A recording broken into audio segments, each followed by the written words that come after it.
I asked Gabby, I asked my mom if they thought you were like on a dating site or dating someone, and nobody says nothing.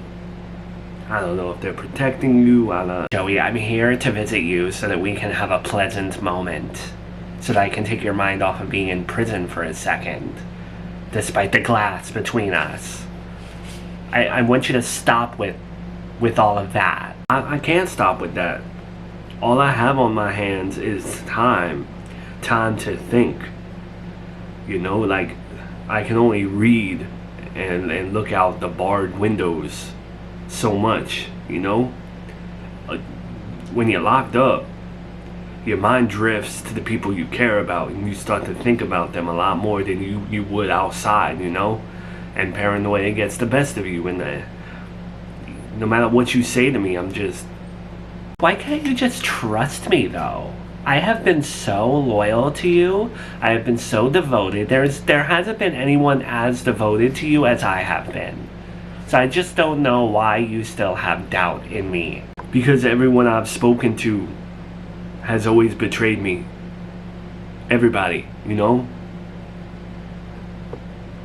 But I've never really betrayed you. I've always tried to get you to be part of my life 100%. I've been beyond devoted to you. You have been like my idol at times in an unhealthy way. Yeah. Yet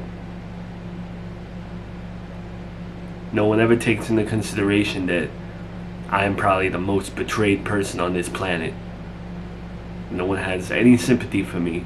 I'm not going to visit you anymore in this prison, and I know that sounds terrible, but I'm not going to visit you anymore in this prison if all it's ever going to be is guilt trip, guilt trip, guilt trip.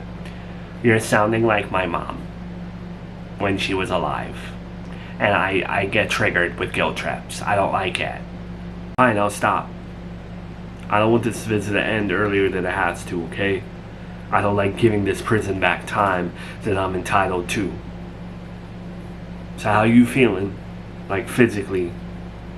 Like stomach-wise and all that? You get your period and stuff? The way you asked that, are you insinuating are you just asking me if I'm pregnant? Is that what you're hinting at here? Yeah. I know we did it one time, and odds aren't in our favor, but I'm kind of looking forward to you being pregnant if you are. I'm not. Wow, yo, all you ever talk about is having a baby, this and that, and then the second I get locked up, suddenly you don't... Because, Joey, you know that if and when I ever got pregnant again, I wanted traditional. I wanted it to be so different from the last time. I wanted my happy ending. I wanted bridal showers, engagement parties, baby showers, all of that. And now, if I'm pregnant, there's none of that. You could be behind bars forever. How are we making engagement wedding site with you behind bars? The Joey and Melissa on the knot, and you're in a cell in a prison jumpsuit. Yeah, I get all that. The only reason I'm the 1% that I'm not looking forward to it is that if you are pregnant and you are dating someone behind my back, I don't want them raising my kid. I've dealt with that before, Luckily, the man who was raising my kid before turned out to be my brother, and I love him. But I don't need to go down that road again. Joey, you have no faith in me. Would I really have someone else raise your baby? I would never do that to you. I know what you've been through. I don't repeat other people's mistakes. You mean that though, Melissa? Like for real, for real? Because I'm already like paranoid to hell in here, and I don't need to worry about that too. When it comes to that, Joey, I promise. You don't have to ever worry about some other man around your child. At least with me. So what? My brother was bugging you about the pregnancy stuff? Yeah. He just keeps on with it. It's like you would think that me visiting him would at least cause him to be grateful and want to talk about like positive things. Like rumors that Harry Styles might have a new album. soon. Just stuff like that. I know he can't follow pop culture in prison, but still. I thought I would come there and like inform him of what's going on. And also, he just keeps on with this stupid dating site stuff. Like, I hate that he doesn't trust me. I mean, I told you stuff, but I have not cheated on him. I haven't kissed anyone. I haven't seen anyone in person. I don't, like, talk dirty through text or anything. I do have one thing that I want to say about you being on dating websites and talking to other people while my brother's in jail, prison, penitentiary, whatever you want to call it. And I don't want you to take it the wrong way, like I'm siding with Joey in any way. I just morally want to say something. I feel like I know what you're gonna say. And that's cool. I feel like we're friends to the point where, like, I can tell what you're gonna say, but with this, like, yeah, I wish I didn't. What do you think that I'm gonna say? Knowing you and your moral compass and how you always have the North Star doing the correct thing, I feel as though you're going to tell me that it's wrong to even talk to someone while your fiance is in prison and you don't know when he's going to get out. Even though these situations happen damn near every single day, and I am not the only woman who has been faced with such a difficult position. It's not fair. You know, you love someone and then they're locked up because of something they did. You know, how is that fair on me? But that's what I feel like you're gonna say. Yeah. Now, do I think that my brother kind of deserves it for what he's put through you through, some other women through, and for what he's put Miranda through? Of course. I think that would be good karma on the universe's end. But I don't believe in an eye for an eye. I don't believe in retaliating that way and stooping yourself down to someone's level. As much as him and I don't get along and don't see eye to eye, I don't think it's right that you would be seeing people, not while he's in prison, but just while he's under the impression that you both are together. Okay, but it's like hard to really tell whether or not him and I are together. Like, he says one thing and I don't know. When you visited Joey like 2 times ago, whatever, the time before last one, didn't he tell you that you guys are an item? Yeah, but I feel like he's just saying that, and I could be crazy, but I feel like he's just saying that so that I don't date other people. There are times where I feel like he doesn't have any interest in me, and that he feels alone, and he just keeps me around because he hasn't found someone better. I don't know, maybe that's my insecurity talking, but yeah.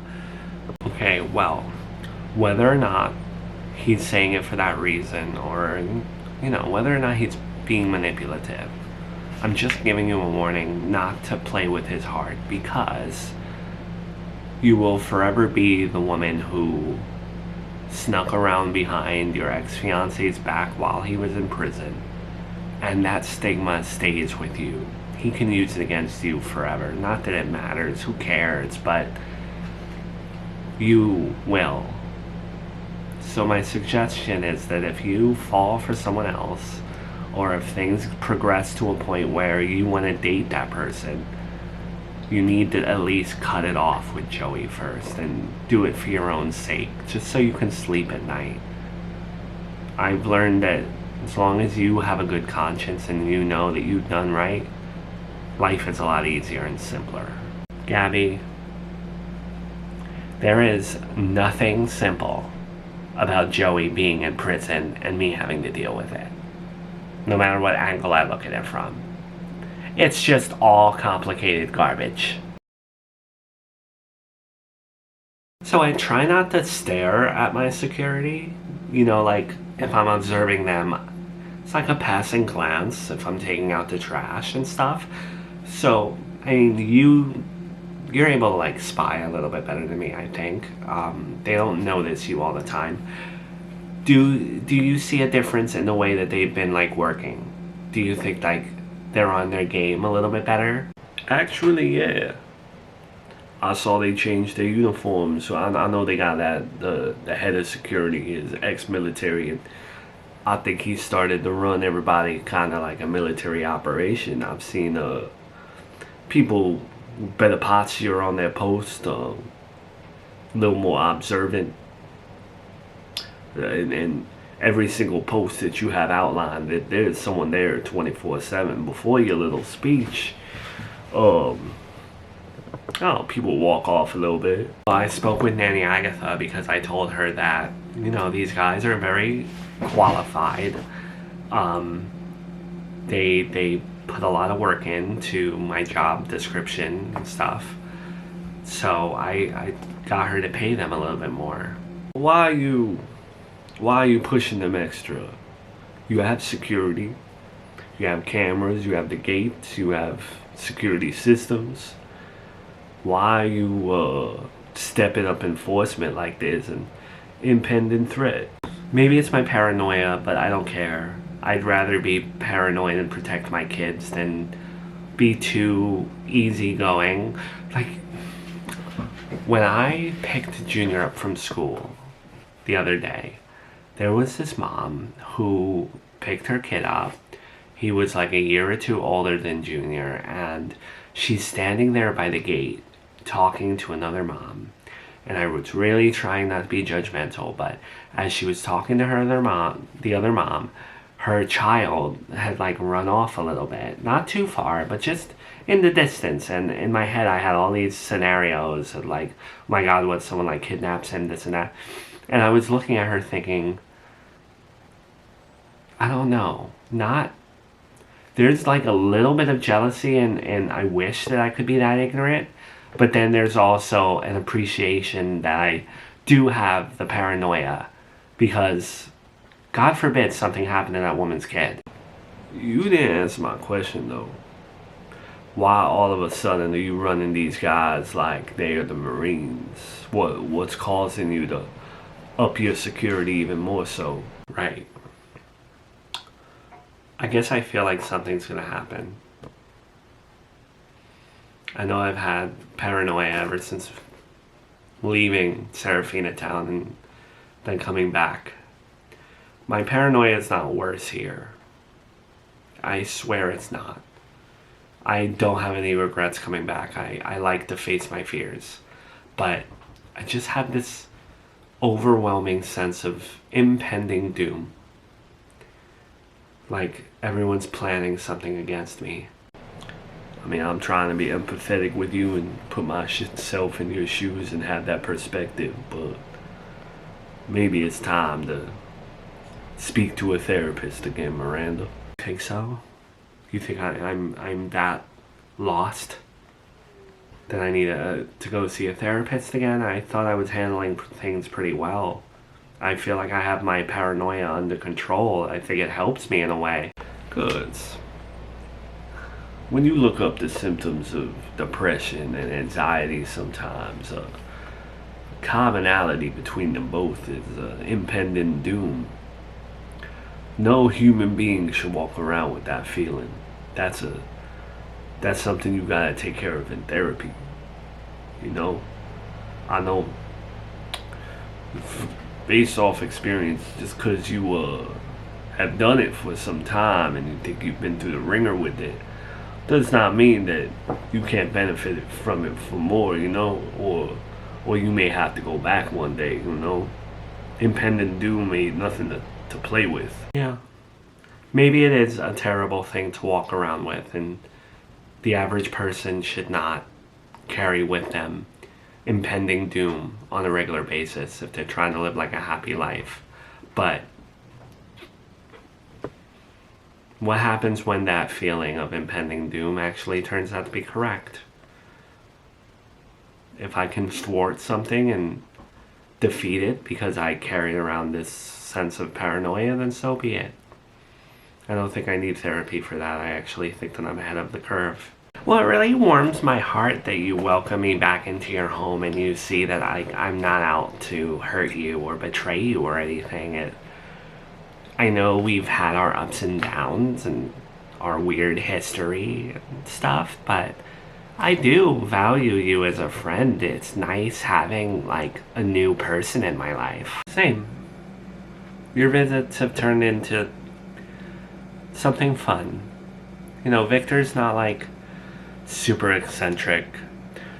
I relate to Gabby because of my mellow side and my, I don't know, more progressive, chill side, I guess. And you are so girly, if that makes sense. I can't explain it. You're like when I used to play with Barbies as a little girl, and then I grew out of that and, like, got an education and stuff and wanted to focus on my career and me. But that part of you never dies if you had that part, and I feel like you bring that part out of me, if that makes any sense. I just ask, like, I'm a curious, insecure person. I always love to reaffirm, like, why someone's my friend. I know that's terrible, but, you know, it's covering your bases sort of thing. And I just don't really get why you've changed your tune and, like, I don't know, your level of paranoia. I wouldn't trust me. Obviously, I trust me, but if I were you, I wouldn't. Because I can't live in fear. You know? I can't push everyone away just because I'm scared. And I feel like you're one of those people that you're not really on anyone's side aside from Joey. But I don't think, even right now, I don't think that you would have one foot in and one foot out. You're just one of those people that you're transient, I feel. Maybe I'm wrong. So Gabby and Victor, like, aren't enough for you friend-wise? Why would you ask something like that, Melissa? Don't you know, like, your worth as a human being? You don't need to ask people that. I am like a blind person holding $1 million. I don't know my own worth. I work on it, but it's very, very, very difficult. I am proud, though, that as, you know, you had this man and then I had that man, and usually people in that situation do not wind up friends, but it is pretty cool, and it shows, like, our maturity that we can move on and that we can actually share, like, a room together and have a conversation without pulling at each other's hair. Yeah, true. I don't like to toot my own horn, though. Brian and Joey did the same thing. This is true. Isn't it crazy how much we hated each other just a couple years ago? How you wouldn't even let me near Junior, and now, like, he's in the next room type of stuff. Just, we're a good example to people. Yeah. I just realized I haven't really heard from Brian as of late. How's his brother doing? How's Joey doing? Joey is not doing good. He has this cellmate who he might explode at any minute, and the food is terrible. The conditions are horrible. Even just as a visitor, there is, like, dripping. It's so crazy. There's dripping sewage from, like, the ceiling. I don't know how sewage is up there, but it's from the stench. It's definitely sewage. There's no air conditioning or heat. So you're just, it is what it is in terms of, like, the elements. It's just gross. And I feel for him. He's trying to, like, stay positive, but none of us know when he's getting out. And why do you care? Like, shouldn't you be relishing in the fact that he's locked up? I don't... As bad as he's treated me over the years, he's still the father of my children, and I do not relish in his suffering. I will never relish in anyone's suffering, no matter how much they wrong me. I don't believe in revenge. That's mature of you. I don't know if I'd be able to take that stance. Can I ask you a personal question, though? Sure. When you broke it off with Joey, or whenever you started talking to Brian Montgomery, I know you enjoyed it, right? You wouldn't do it if you didn't enjoy it. You were talking to a new man, it was a new thing. But was there any guilt at all? Despite, you definitely still had feelings for Joey. So weird to talk about as the other woman in your life situation like that. But did you ever feel guilt? Did you ever feel like you needed to be with Joey just because of all the time you spent with him? Yes, there was. But you get over it. Just like any breakup, just like anything you're obsessed with, you get over it pretty quick. Do you think that you got over it more because he cheated on you? What if he hadn't cheated on you? Then I think we'd still be together, maybe? Right. Why the 20 questions? Not that I mind, just what's up though. No reason. I don't take for granted how close we've become. And oddly enough, that makes life so much more difficult for me.